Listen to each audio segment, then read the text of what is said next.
y maravillosas. Y es necesario hablar de todo eso. Hablar de las cosas que no funcionan no se liga mucho. De hecho, hay algunas personas que prefieren matar al mensajero y decir aquello de, bueno, ya están aquí los de siempre, los ecologistas agoreros. Pero hoy más que nunca, y después de comprobar que algunos de los pronósticos del informe Los Límites del Crecimiento del año 72 se están haciendo realidad, es necesario seguir insistiendo.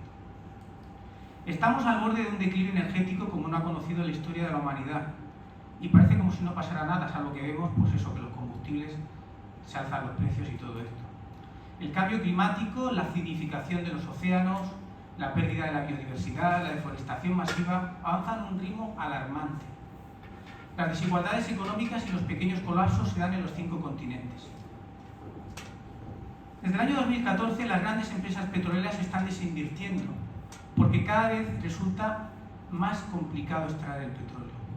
Esto nos va a colocar en una posición muy complicada, posiblemente en menos de un lustro, máxime 2, según la Agencia Internacional de la Energía. Antonio Turiel lo explicó mucho mejor que yo ante el Senado en abril del año pasado. Con petróleos de mala calidad no vamos a poder producir suficiente diésel, con insuficiente diésel tendremos menor disponibilidad de materias primas fundamentales y con tanta carencia la economía se ralentiza. La economía es fuertemente dependiente del consumo de energía, como muy bien explica Luis González Reyes. El ímpetu de un capitalismo sin mesura nos impide ver que podríamos vivir con mucho menos, causando menos daño a la naturaleza y consumiendo hasta 10 veces menos energía, conservando el bienestar material conocido. El cambio climático sigue avanzando y a mí me produce como cierta estupefacción, tristeza, incluso a veces rabia al comprobar que hay personas que no se lo creen.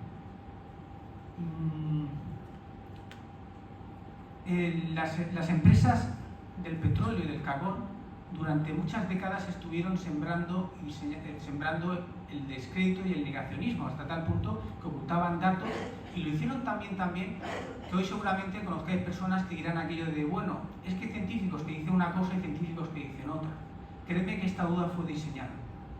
Y en cualquier momento, fenómenos como los tipping point podrían acelerar este desajuste climático a nivel global. Juan Bordera y Ferran Puig lo explican de manera exquisita. ¿Qué pasaría si el permafrost del norte del mundo se derritiese, liberando bajo él todo el metano que hay bajo tierra? Un gas de efecto invernadero una veintena de veces más virulento que el dióxido de carbono. ¿Y qué pasará y qué está pasando como consecuencia de las olas de calor o la subida de las temperaturas con el rendimiento de las cosechas, que es un tema del que se habla muy poco? A mí me preocupa seriamente la relación de cambio climático y hambrunas, y es una cosa en la cual no se hace suficiente hincapié.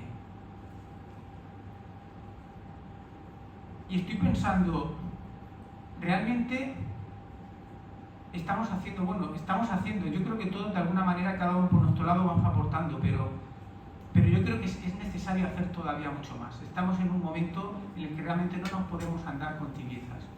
Yo, por ejemplo, cuando veo el Amazonas arder, me pregunto si somos conscientes del gran sumidero de dióxido de carbono que estamos perdiendo y la importancia de las selvas y los bosques para propiciar las mismísimas lluvias. Y es más, somos lo suficientemente valientes para rastrear nuestra relación con todo lo que ocurre allí. ¿Cuántas personas saben que, por ejemplo, uno de los grandes motivos de la quema del Amazonas tiene que ver con la creación de pastos y cultivos de soja que se convierten en pienso, que a su vez se comen los animales, que a su vez nos comemos nosotros, en largas cadenas de sucesos y acontecimientos de las cuales muchas veces no somos conscientes? Estamos en una época en la cual necesitamos pensar de manera interdependiente y ecodependiente. Tales son las exigencias de nuestra época. El ecofilósofo Arne Naes, el ecofilósofo noruego, reivindica la construcción de un nuevo yo ecológico. Un yo ecológico que sea capaz de comprender las complejas interrelaciones que están teniendo lugar en el mundo y que sea capaz de ensanchar su empatía más allá de los círculos cercanos afectivos. Necesitamos que nuestra empatía se extienda a todas las partes del globo terráqueo y a todos los seres vivos. Las guerras por los recursos son uno de los principales motivos de desencadenarlas. ¿Podríamos vivir montándonoslo de otra manera? ¿Y qué pasa con las millones de trabajadoras en el mundo textil, en las industrias manufactureras, en las minas, en los campos, en el hemisferio sur? Cobrando salarios miserables y trabajando jornadas laborales extenuantes. Yo, en uno de los informes que leía de ST, llegaba a leer de que había algunas mujeres que no podían ni levantarse de su puesto de trabajo para ir a orinar. Y todo esto es lo que está construyendo esta globalización, de la cual nos vanagloriamos. Sin embargo, Existen alternativas.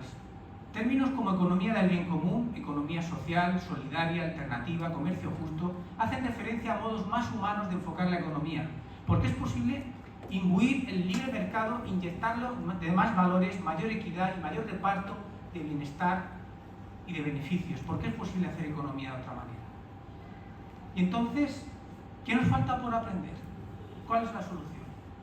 Igual esta pregunta es demasiado vanidosa, ambiciosa, ingenua. ¿Por qué una única solución? A lo mejor la respuesta se coaliza en plural, las muchas soluciones. Esas que precisamente van encarnando durante décadas millones de colectivos que trabajan porque el mundo sea un lugar un poco mejor para vivir, o empresas emprendedoras a nivel ecosocial que hacen posible también otro tipo de economía, o si no, los millones de consumidores conscientes que hacen posible que esas empresas puedan funcionar. Este libro suma acciones, suma fuerzas, y no encarnadas por unos pocos inexistentes superhéroes, sino por todas y por todos. Hablamos de diversidad social como reflejo de esa biodiversidad natural que esperamos para la naturaleza. Este libro es un canto al mundo ecosocial que necesitamos, y es canto porque mayormente se recrea en lo positivo, en los avances, en las soluciones frente a las amenazas del mundo.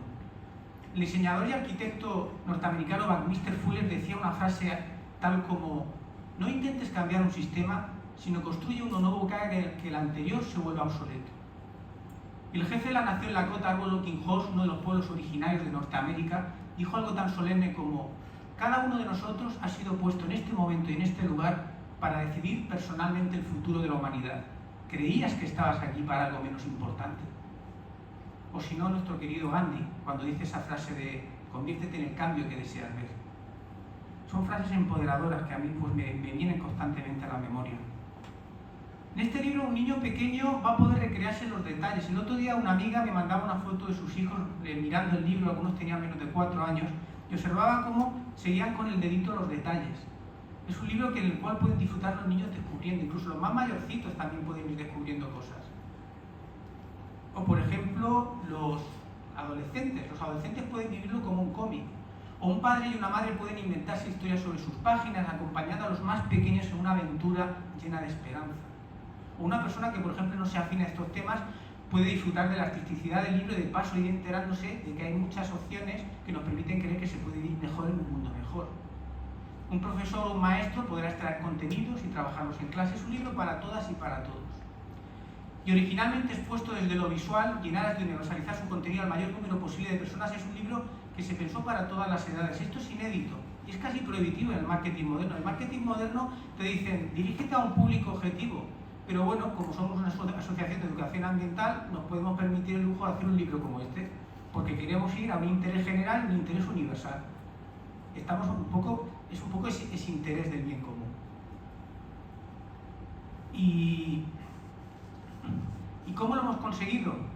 Pues combinando un tono infantil con un tono adulto y utilizando como formato lingüístico la imagen acompañada de palabras. Es un libro ilustrado. Estamos hablando de una especie, como ya han ido describiendo así José Albelda y Carles, pues estamos hablando de una especie de colección de escenarios, de circunstancias, de personajes. Es evidentemente un libro donde las verdaderas historias las va a vivir el lector. Es como si dijéramos un libro escenario, un compendio de diferentes espacios. Como cada doble página es como una amalgama visual apoteósica, como un estallido de formas y colores que trata de hacernos vivir el paso al lector por el libro con un lenguaje casi mágico. Digamos que la verdad de sus contenidos es expuesta desde la creatividad de imagen libre y evocadora. Y yo diría de que hay muchas aportaciones personales, es inevitable, pero la mayor parte del libro lo que he intentado poner es voces a lo que ya existe, darle voz a muchos colectivos y a muchas iniciativas. Y yo personalmente pues, lo he intentado hacer con candor, de manera refinada y con toques de humor y diversión incluso. Es un libro que se trabaja desde muchas dimensiones y una de esas dimensiones es la gamificación, el aprendizaje a través del juego. Entonces cada doble página siempre tiene un reto o un juego. ¿Qué más cosas? Pues por ejemplo, como formato de libro artístico ilustrado,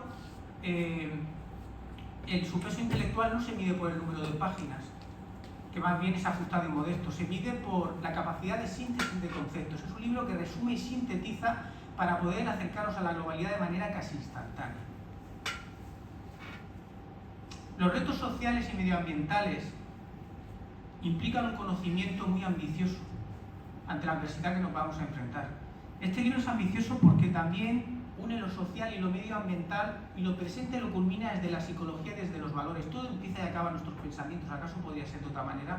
Por esa razón, en la historia que se cuenta el libro se da en la mano de lo tangible y material de ahí fuera con lo inmaterial de aquí dentro. Intenta ser un libro holístico, multidisciplinar, interdisciplinar. Y no por casualidad está José Albelda, porque por el cariño que le tengo, sino porque es que este libro, curiosamente, comparte el mismo espíritu de la doble titulación, de la que José Albelda es codirector, que es un poco esa mirada ambiciosa de trabajar desde muchas áreas, unificar todo eso e integrarlo para poder hacer frente a esta complejidad en la que vivimos, que es la llamada globalización. En el libro se va a hablar de economía solidaria, vamos a tener ejemplos vivos de comercio justo, de consumo consciente, de banca ética, de economía colaborativa. La palabra cooperativa se repite varias veces porque es muy importante en la economía social. También hablamos de ecología, pero una ecología muy especial. No hablamos de la descripción visual, de la descripción biológica de los seres vivos, más propia de otras obras. Hablamos desde el punto de vista de las éticas ecológicas, o sea, esa fina frontera donde se encuentra la naturaleza y las personas, o sea, cómo podemos comportarnos para ser respetuosos con el medio ambiente. Ese es el enfoque de la ecología que tiene el libro. Y luego pues es un libro que nos va a enfrentar a nosotras mismas como personas, porque nos va a tener que hacer, nos va a obligar a decidir qué pensamientos nos sirven y qué pensamientos no nos sirven para hacer posible esa aventura ecosocial. También se trabajan de alguna manera muy específica muchos de los objetivos del desarrollo sostenible de la Agenda 2030 y luego de manera transversal otros tantos. Y también podríamos verlo como una especie de atlas, así también tiene el nombre el libro, ¿no? Atlas visual, atlas lúdico-visual. Un atlas que en vez de describir continentes, pues lo que describe son conceptos ecosociales. Lo que busca es un poco llegar al estado de la cuestión de cuál es la actualidad en el mundo ecosocial, haciendo referencia a los conceptos para que podamos seguir investigando y profundizando. Y luego, pues evidentemente, un libro preocupado por la globalidad, pues lo que hace es intentar hacer honor a la máxima, piensa global y actúa local. En definitiva, estamos ante un compendio de soluciones que intentan dar respuesta a algo. ¿A qué? A ese decrecimiento hacia el que vamos abocados. Ahora mismo estamos en un momento histórico, es un momento crucial para la humanidad y lo vamos a tener que decidir en cuestión de lustros, no décadas. José Albelda muchas veces se refiere a este momento como el momento bisagra. Jorge Rietzmann habla del siglo de la gran prueba. Yo hablaría más bien de la década de la gran prueba, diría. Tenemos que decidir porque lo que vayamos a decidir ahora va a influir en lo que decidamos estos lustros, va a decidir el futuro de este siglo y de los sucesivos. Tal es la fuerza de nuestra decisión. Tenemos literalmente el mundo en nuestras manos. Entonces estamos ante dos mundos muy diferentes. Un mundo caótico, doloroso que parece haber querido empezar, y otro mundo sencillo, democrático, frugal, autocontenido, profundamente humano y amigo de la naturaleza. Un mundo donde lo suficiente es mejor, como diría Epicuro, o un mundo donde sí o sí tendremos que reducir ese consumo tan dilapidador que nos ha acompañado durante el último siglo y medio. Y yo creo que podemos hacerlo. Podemos hacerlo. Antonio Turiel lo repite muchas veces. Depende de que lo decidamos nosotros. Aunque sea inevitable un poco ciertos colapsos materiales que se están avecinando, realmente lo que sí que podemos es convertir esto en una oportunidad, convertir la carencia en una oportunidad, convertirla en un decrecimiento feliz y ordenado. Hay una palabra que le encanta a mi querido amigo y compañero creativo Luis Vicente, que es la palabra metamorfosis. Y es que realmente a mí las revoluciones no me molan demasiado, porque bueno, segregan adrenalina, endorfinas, a veces dolor, sangre. Sin embargo, las metamorfosis pasan más desapercibidas, pero son más sólidas. Es hacer cambios progresivos, pero realmente con profundidad. Es cierto que estamos en tiempo de descuentos y tenemos que acelerar ese cambio, pero yo creo que esa metamorfosis es posible. Y eso me lleva a pensar un poco en tres palabras poderosas. Si yo tuviera que describir el libro con tres palabras poderosas, hablaría de decrecimiento, como dice Julio García Camarero, hablaría de felicitante, como dice Adela Cortina, y hablaría de virtuoso, como dice el economista y experto en consumo consciente Álvaro Porro.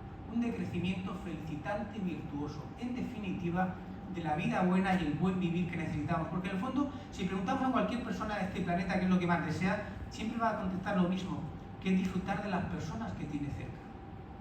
¿Y eso qué tiene que ver con el asedio que le hemos hecho al planeta durante los últimos siglos? Bueno, pues yo creo que ese decrecimiento feliz es posible. Y acabaré la presentación simplemente con una pregunta. Y es, ¿qué pasaría si pusiéramos a trabajar con toda su potencia y todo su potencial lo mejor ya logrado. Bueno, pues esta era mi presentación, muchas gracias y ahora vamos a dar paso a dos vídeos. Y